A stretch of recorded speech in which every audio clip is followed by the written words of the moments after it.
ایمان کیا ہے؟ الایمان بین الخوف والرجاء، اللہ کی رحمت کی امید بھی رکھنا اور اللہ کا خوف بھی رکھنا، اس کی درمیانی کیفیت کا نام ایمان ہے۔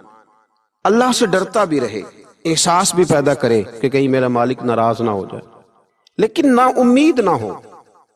بہت بڑا گناہ گار بھی نا امید نہ ہو، یہ سمجھ لے کہ اللہ معاف کرنے والا ہے۔ اللہ کی رحمت کی امید بھی رکھنی ہے، وہ رحیم و کریم بھی ہے اور وہ جبار اور قہار بھی ہے، لیکن اب یہاں رحمت کی بات بھی کر دی، یہاں عذاب کی بات بھی کر دی۔ یہ بھی ہمیں سمجھ آ گئی کہ خوف اور امید کی درمیانی کیفیت کا نام ایمان ہے، تو پھر ان دونوں میں سے بڑی چیز کون سی ہے؟ تو میرے رسول کریم صلی اللہ علیہ وسلم نے ارشاد فرمایا، یہ بخاری مسلم میں حدیث ہے، حضرت ابو ہریرہ سے روایت ہے، قال رسول اللہ صلی اللہ علیہ وسلم کہ رسول اللہ صلی اللہ علیہ وسلم نے فرمایا، لما قضى اللہ الخلق كتبا کتابا فهو عنده فوق عرشه۔ حضور صلی اللہ علیہ وسلم فرماتے ہیں اللہ تعالیٰ نے جب مخلوق کو پیدا فرمانے کا فیصلہ کیا تو ایک تحریر لکھی تھی، ایک تحریر لکھی جو رب کے پاس عرش کے اوپر موجود ہے۔ جب مخلوق کو پیدا کرنے کا بھی ارادہ کیا تو ایک تحریر لکھی جو رب کے پاس محفوظ ہے اللہ کے عرش پر۔ وہ تحریر کیا تھی؟ ان رحمتی سبقت علی غضبی، کہ بے شک میرا غضب زیادہ نہیں ہے، میری رحمت ہی زیادہ ہے، اور میری رحمت میرے غضب پر فوقیت رکھتی ہے، وہ بڑی ہے۔ تو یہ تو اس وقت اللہ نے جب مخلوق کو پیدا کرنے کا ارادہ کیا تو اس وقت ہی فرما دیا تھا کہ میری رحمت میرے غضب پر غالب ہے۔ تو اللہ سے ڈرنا بھی ہے، اللہ کی رحمت کی امید بھی رکھنی ہے، لیکن ذہن کے اندر یہ بات ڈال لیں کہ اللہ کا غضب زیادہ نہیں، اللہ کی رحمت ہی زیادہ ہے، وہ فضل ہی زیادہ فرماتا، فضل کرنے کو پسند کرتا ہے۔ حضرت شیخ الحدیث مولانا مراج الاسلام صاحب نے ایک جگہ لکھا ہے کہ کسی نے مجھ سے پوچھا ہے کہ قبر میں صرف یہ پوچھا جائے گا من ربو کا ما دینو کا، یہ پوچھا جائے گا تیرا رب کون ہے، تیرا دین کیا ہے، تو نبی پاک علیہ السلام کے بارے میں دنیا میں کیا کہا کرتا تھا؟ اعمال کا حساب نہیں ہوگا، فرشتے پوچھیں گے تو اتنا پوچھیں گے اور پھر اس کے لیے جنت کی کھڑکی یا دوزخ کا دروازہ معاذ اللہ کھلنے کا فیصلہ ہو جائے گا۔ تو کسی نے پوچھا کہ اتنا کیوں ہے، باقی سارے سوال جواب قبر میں کیوں نہیں؟ تو وہ جواب دیتے ہیں، وہ کہتے ہیں کہ جب قحط پڑ گیا نا بہت سارے علاقوں میں، تو حضرت یوسف مصر کے حکمران تھے، تو باقی جگہوں پہ قحط تھا، آپ نے تو خواب دیکھا اور پھر کچھ گندم آپ نے بچا لی۔ تو حضرت یوسف علیہ السلام کے پاس بہت سارے لوگ گندم لینے کے لیے پہنچنے لگے، تو آپ نے رستے میں کچھ چوکیاں بنا دی تھی، پولیس والے کھڑے کر دیے تھے سمجھ لیجئے۔ تو ان سے کہا تھا کہ جو آدمی گندم لینے کے لیے آیا اس سے پہلے اس کا نام پتہ پوچھو، بلدیت پوچھو، اور یہ پوچھو کیا لایا ہے، وہ کس چیز کے عوض گندم لینے آیا ہے، پیسے لایا ہے، کوئی اور چیز لایا ہے، یہ پوچھو۔ چوکیاں مقرر کر دیں۔ انتظار تو تھا نا کہ میرے بھائی آئیں گے، وہ آئیں گے، حضرت یعقوب کے بیٹے آئیں گے، انتظار تو بھائیوں کا تھا، اگرچہ انہوں نے بڑی زیادتی کی ہے پر ان کو آنا تو ہے۔ تو فرمانے لگے کہ سارے لوگ آئیں تو ان سے پوچھنا کہ وہ کہاں سے آئے ہیں، وہ کون ہیں اور کیا لائے ہیں، یہ بھی پوچھنا۔ لیکن فرمایا جب کنعان کے لوگ آئے نا تو بس اتنا پوچھ لینا وہ کون ہے، یہ نہ پوچھنا کیا لے کے آئے۔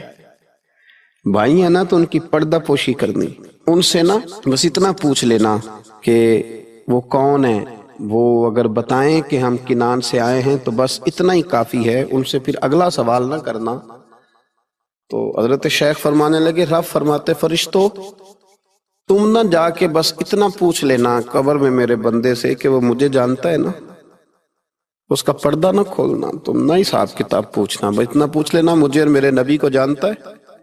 اگر وہ کہے جانتا ہوں تو پھر آنے دینا، میدان محشر میں خود پوچھ لوں گا۔ اور مسلم شریف کی حدیث ہے، میرے رسول پاک علیہ السلام فرماتے ہیں اللہ اپنے بندے پر اپنی رحمت کی چادر ڈال کے پوچھے گا، لوگوں سے چھپا کے پوچھے گا یہ گناہ کیا تھا اللہ میں بھول گیا تھا، یہ والی غلطی کی تھی اللہ میں بھول گیا تھا، یہ بھی تیرا ہی گناہ ہے اللہ میں بھول گیا تھا۔ فرمایا اللہ تبارک و تعالیٰ اس سے اعتراف کراتا جائے گا، وہ جب اعتراف کر لے گا وہ ڈرے گا کہ اب پتہ نہیں میرے ساتھ کیا ہونے لگا۔ تو حضور فرماتے ہیں رب فرمائے گا دنیا میں نے تیری پردہ پوشی کی تھی، جا آج میں نے تیرے گناہوں کو معاف کر دیا۔ تو یاد رکھیں کہ صبح قیامت بھی اللہ تبارک و تعالیٰ کی بارگاہ اپنے بندوں پر فضل فرمائے گی، رحمت فرمائے گی، تو یہاں بھی اس کے کرم کی امید رکھیں۔ وہاں بھی اس کے فضل کی امید رکھیں۔ نبی پاک صلی اللہ تعالیٰ علیہ وآلہ وسلم نے ارشاد فرمایا کہ بہت سارے ایسے لوگ تھے جو جنتر منتر نہیں کراتے، جو کسی طرف توجہ نہیں کرتے، سیاستہ میں حدیث ہے۔ فرمایا قیامت کے دن اللہ تبارک و تعالی حکم فرمائے گا کہ وہ کہاں ہیں جنہوں نے صرف میری ہی ذات پر بھروسہ کیا، تو وہ لوگ کھڑے کیے جائیں گے، اللہ تبارک و تعالی ان سے حساب نہیں لے گا، انہیں بغیر حساب کتاب جنت عطا کر دے گا۔ حضرت عکاشہ بن محسن رضی اللہ تعالیٰ عنہ عرض کرنے لگے، یا رسول اللہ صلی اللہ علیہ وسلم میرے لیے بھی دعا کریں، اللہ مجھے بھی ان لوگوں میں شامل کر دے۔ تو حضور نے فرمایا اللہ میرے عکاشہ کو بھی ان میں شامل فرما۔ پھر ایک اور صحابی کھڑے ہوئے، عرض کی یا رسول اللہ میرے لیے بھی دعا کریں کہ اللہ مجھے بھی ان لوگوں میں شامل کر لے جن کا بھروسہ، جن کی امیدیں صرف اپنے رب کے ساتھ، صرف اپنے اللہ کے ساتھ۔ تو نبی پاک صلی اللہ علیہ وسلم نے فرمایا میں تمہارے لیے دعا کر دیتا ہوں، پر عکاشہ تم پر سبقت لے گیا ہے، عکاشہ آگے نکل گیا۔ تو قرآن مجید فرقان حمید کے اندر اللہ تبارک و تعالیٰ نے ارشاد فرمایا، سورۃ الحجر کی آیت نمبر 49 اور 50، کیا خوبصورت انداز ہے قرآن پاک کا۔ اور کچھ آیات اور کچھ حدیث ایسی ہیں تو انسان پر وجد طاری کر دیتی ہیں، جو اسے جھومنے پر مجبور کر دیتی ہیں، جو یوں محسوس ہوتا ہے کہ جیسے ایک ایسی قوت پیدا کر دیتی ہیں انسان کے وجود کے اندر کہ وہ محسوس کرتا ہے کہ آج ہی تازہ ہو گیا ہوں، آج کھل گیا ہوں۔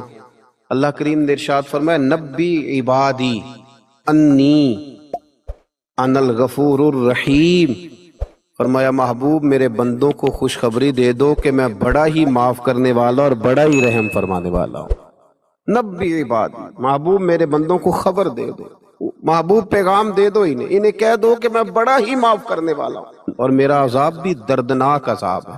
پہلے ذکر کیا رحمت کا، پہلے بات کی رحمت کی، پھر فرمایا کہ میرا عذاب بھی دردناک۔